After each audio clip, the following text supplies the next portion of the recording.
एक वर्ष के लिए एक कमरे में जो रहेगा, चाहे तू रहे चाहे मैं रहूं, जो रहेगा उसको 10 लाख रुपया इनाम में मिलेगा। उसको कमरे में ही रहना है, वही उसके खाने की व्यवस्था है और वही उसकी टोटल व्यवस्था है। तो उसमें से एक दोस्त तैयार हुआ कि मुझे ये शर्त मंजूर है,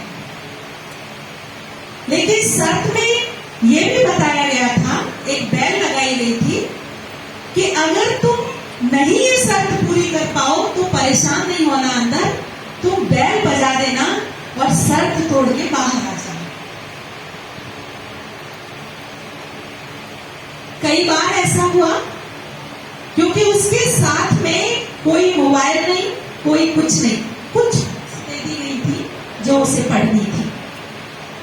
कुछ समय तो उसने वो बुक्स पढ़ी, कुछ समय उसे अच्छा लगा, लेकिन धीमे धीमे उसका स्ट्रेस बढ़ता चला गया और इतना बढ़ गया स्ट्रेस उसका कि उसने दीवारों में अपना हाथ मारना शुरू कर दिया। और जब तो आता उस बैल के पास कि अब मेरे बस की बात नहीं है, मैं बैल दबा देता हूं, फिर सोचता कि 10 लाख रुपया मिलेगा, तो 10 लाख रुपया सोच के वो फिर बैठ हो जाता था। एक दिन बहुत ही हताश हो गया, रोते चीखते, तो वो एक बरामदे में आराम से बैठ गया।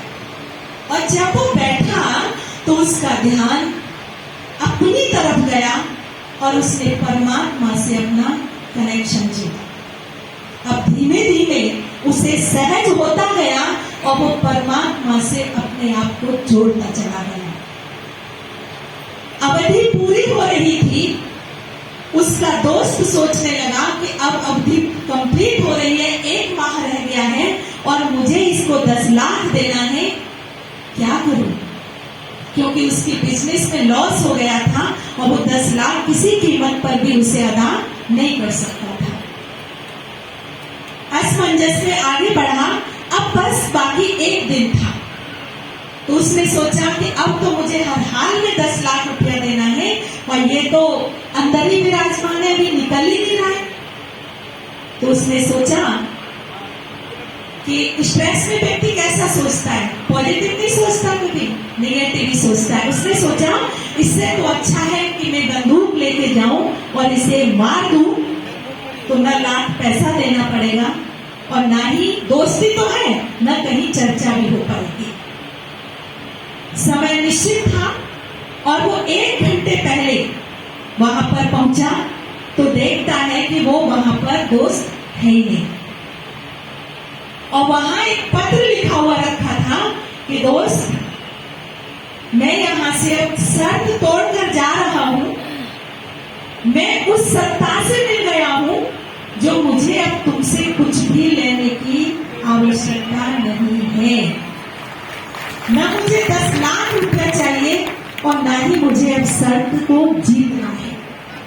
तो हमारा जब परमात्मा के प्रति समर्पण भाव जब हो जाता है, तो न हमें सुख चाहिए, न सुविधा चाहिए, न व्यवस्था चाहिए, न मान चाहिए, न सम्मान चाहिए, क्योंकि हम तो एक परमात्मा के हो गए। तो ऐसा समर्पण हमारी पूनम बहन ने किया है, तो हम उनको तहे दिल से बधाई